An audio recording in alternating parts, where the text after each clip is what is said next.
साथियों नमस्कार। साथियों, गुरु पूर्णिमा जैसा एक महत्वपूर्ण अवसर हमारे पास आ चुका है। सनातन धर्म हो, जैन धर्म हो या कोई भी धर्म हो, सभी धर्मों में गुरु का महत्व है। तो आज हमारे साथ हमारा मार्गदर्शन करने के लिए, हमें ऊर्जात्मक संदेश प्रदान करने के लिए जैन दिवाकर गुरुदेव श्री चोथमल जी महाराज साहब जी के परंपरा में पूज्य तपस्वी राज श्री लाभचंद जी महाराज साहब जी के सुशिष्य उपप्रवर्तक श्री अरुण मुरिन जी महाराज साहब आज हमें ऊर्जात्मक संदेश प्रदान करेंगे। सबसे पहले आप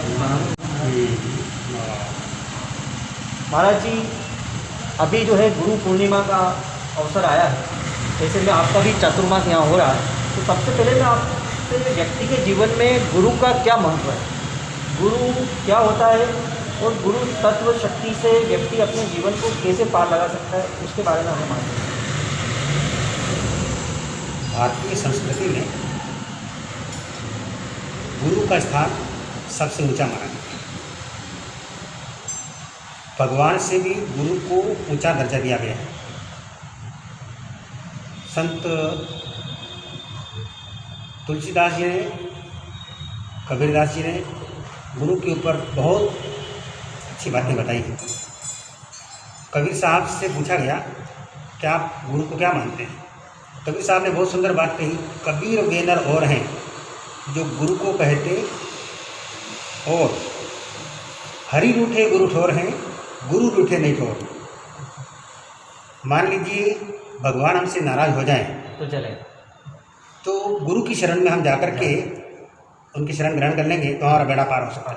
अगर गुरु नाराज हो गए तो भगवान भी हमको नहीं बचा सकते। इसीलिए आप गुरु की महिमा इतनी महत्वपूर्ण बताई गई है कि गुरु जो होते हैं शिष्य के जीवन के अंदर रही हुई पाप संताप, उसके जीवन के अंदर रही हुई परेशानियों को दूर करने का प्रयत्न, शिष्य को नीचे से उठा करके, भले ही वो कितना भी पापी हो, अगर गुरु कृपा हो जाती है तो उसका उद्धार कर सकते हैं। गुरु का वरदहस्त हमारे जीवन के अंदर बड़ी ही महत्वपूर्ण भूमिका निभाता है। आज जो गुरु पूर्णिमा का महत्वपूर्ण दिवस जो कल हमारे सामने आने जा रहा है, यह गुरु पूर्णिमा गुरु के प्रति हमारी असीम श्रद्धा को प्रदर्शित करने के लिए हम जिस गुरु को भी माने, यह आवश्यक नहीं है गुरु कोई भी हो, किसी भी धर्म का हो, किसी भी वेश में हो, भले ही साधु वेश में हो या गृहस्थ वेश में भी हो, गुरु गुरु ही होता है। और गुरु जो है वो कभी भी शिष्य के जीवन के अंदर परेशानियों को देख करके उनको दूर करने का प्रयास करता है। गुरु अपने शिष्य को कभी गलत रास्ते पर नहीं ले जाते, और जो गलत रास्ते पर ले जाते हैं वो गुरु नहीं हो सकते। गुरु जो होते हैं शिष्य का आत्मा का कल्याण करने वाले, शिष्य की हृदय के अंदर रही हुई परेशानियों को दूर करने का प्रयत्न करते हैं। गुरु बहवः सन्ति शिष्य वित्तापहारकः, शिष्य से धन खींचने वाले गुरु तो बहुत मिल जाएंगे, लेकिन तमेकम दुर्लभम मन्ये शिष्य संतापहारकः, शिष्य के मन के अंदर रहे हुए संताप को, उसके मन की पीड़ा को, उसके दुख दर्द को दूर करने का प्रयत्न करने वाले गुरु वही वास्तव में कल्याणकारी होते हैं। उनका जीवन बड़ा महान माना गया है। इसलिए गुरु को जो है अपने आप पर बहुत ऊंचा माना गया है। वे गुरु जो कि स्वयं संसार के अंदर रहते हुए भी संसार से पार होते हैं और हमको भी संसार से पार होने का मार्ग दिखाते हैं। जो स्वयं अगर पाप के दलदल में पड़ा हुआ हो तो वह शिष्य के जीवन को किस प्रकार से उठा कर सकता है। इसलिए गुरु की महिमा अपने आप पर अपरंपरा बताई गई है। और गुरु की शरण में जाने से पहले व्यक्ति को सरल बन करके जाना होता है। गुरु की दरबार में जाने वाला व्यक्ति मन के अंदर सरलता लेकर के जाए और एक बालक की तरह से निर्दोष बन करके जाता है तो गुरु जो है उसके शिष्य के जीवन के अंदर में अवश्य परिवर्तन आते हैं। यानी शिष्य की जो योग्यताएं हैं वो उस पर होना बहुत जरूरी है, जब तक वो समर्पण भाव उसके मन के अंदर। और क्या क्या ऐसे बिंदु हैं जो व्यक्ति को अपने जीवन में धर्म से जुड़े रखते हैं और उसको धर्म के क्षेत्र में आगे ले जाते हैं। हमेशा व्यक्ति के जीवन के अंदर धर्म बाहर से दिखाने की चीज़ नहीं होती है। हमारा अंतर शुद्ध होना चाहिए। अंतर अगर हमारा शुद्ध है तो हम धर्म की आराधना भली थोड़ी सी करें, लेकिन शुद्ध भावों के साथ में करते हैं, वही धर्म हमारे जीवन के लिए मंगलकारी होता है। मन तेरा माया फंसा, हाथ राम की ओर, दुविधा में दोनों गए माया मिली राम। तेरा मन जो है वो संसार के अंदर पड़ा हुआ है और तू जो है वो धर्म कर रहा है, उससे कुछ नहीं। मन को शुद्ध रख करके अगर हम धर्म की आराधना करते हैं तो हमारा जीवन निश्चित ही मान। तो मुनिश्री, जैसे जो चातुर्मास का जो समय है वो व्यक्ति के लिए कैसे, उसमें क्या ऐसी क्रियाएं या क्या ऐसा वो धर्म करे जिससे उसको फ़ायदा हो, तो ऐसे कुछ सिद्धांत आप भगवान महावीर स्वामी के कुछ ऐसे संदेश या सिद्धांत हमें बताइए कि जो हमारे जीवन में लाभकारी हो। भगवान महावीर ने मनुष्य जीवन को महान बनाने के लिए 3 महत्वपूर्ण संदेश दिए: अहिंसा, अपरिग्रह और अनेकांत। अगर तुम सुखी बनना चाहते हो तो अहिंसा का पालन करो, स्वयं भी जियो और दूसरों को भी जीने दो, जियो और जीने दो। धर्म के नाम पर किसी भी प्राणी की हिंसा करना, भले ही वह फूल भी क्यों ना हो, उसकी भी अगर फूल के अंदर भी हम जीव मानते हैं, वह भी अगर धर्म के नाम से अगर उसको करते हैं तो हिंसा जो होगी वहाँ पर धर्म नहीं होगा। पूर्ण रूप से अहिंसा, भगवान ने कहा कि अहिंसा का पालन जो करता है वही व्यक्ति धार्मिक हो सकता है। और दूसरा बताया उन्होंने संयम, मन के ऊपर हमारा संयम हो, शरीर के ऊपर हमारा संयम हो, इंद्रियों के ऊपर हमारा संयम हो, तो संयम को अपने जीवन के अंदर अपना करके हम जो है वह धर्म को अपने जीवन में अपना सकते हैं।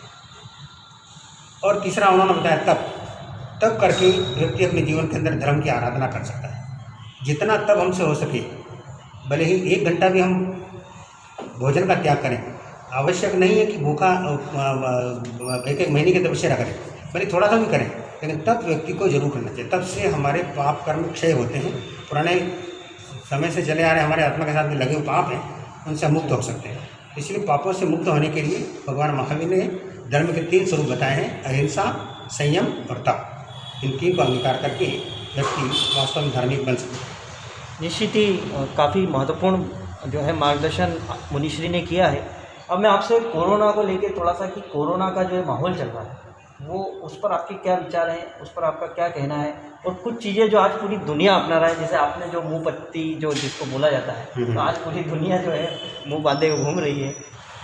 कोरोना ये वैश्विक महामारी, एक ऐसी भयंकर बीमारी है जिससे आज जन जन जो है वह आतंकित है, भयभीत है। लेकिन यह बीमारी इतनी अधिक हानिकारक नहीं है। मनुष्य आज के परिप्रेक्ष्य में अगर देखा जाए तो बहुत स्वच्छंदी बन गया था।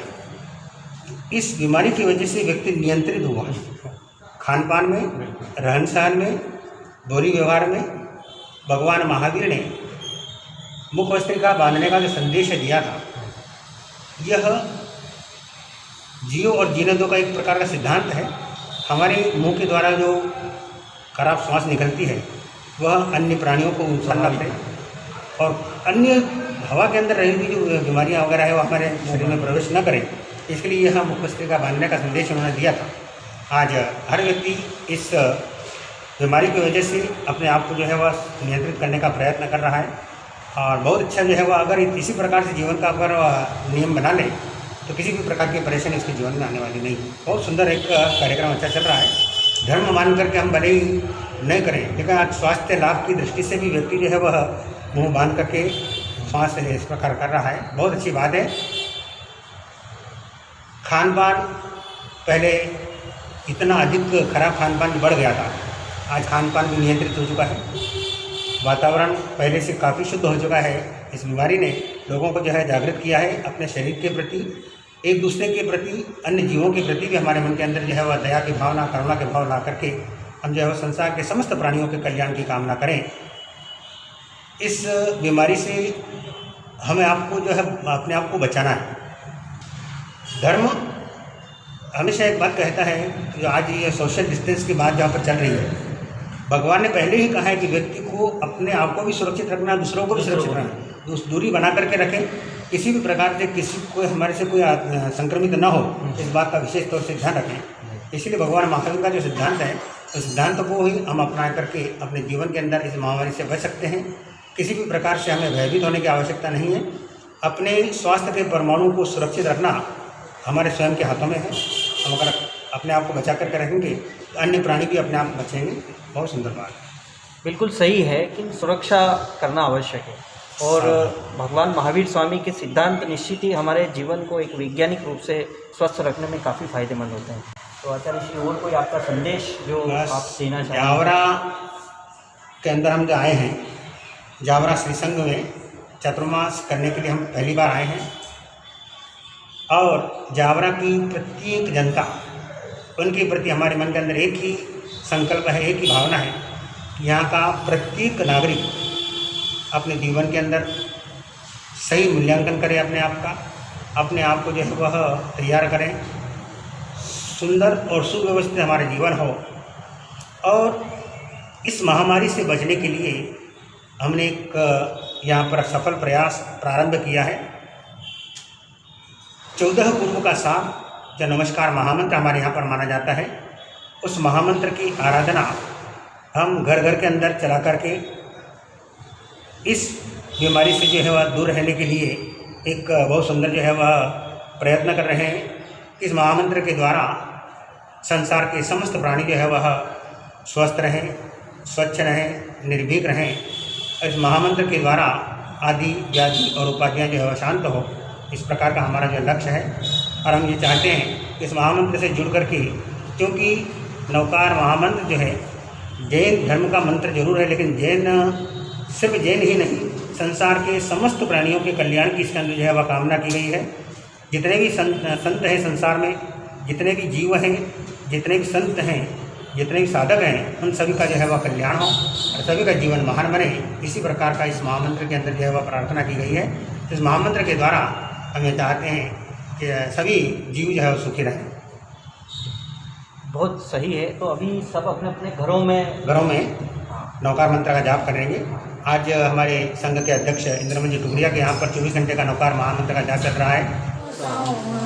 नमो अरिहंताणं, नमो सिद्धाणं, नमो आर्याणं, नमो वज्रायाणं, नमो लोहे सवसाहुणं, नमो अरिहंताणं, नमो सिद्धाणं, नमो आर्याणं, नमो वज्रायाणं, नमो लोहे सवसाहुणं।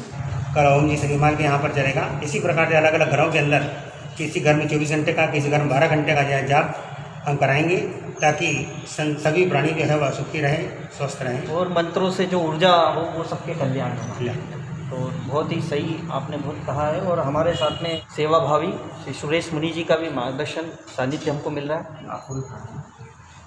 सर्वे भवन्तु सुखिनः, सर्वे सन्तु निरामयः, सर्वे भद्राणि पश्यन्तु, माँ कश्चित् दुःख भाग् भवेत्।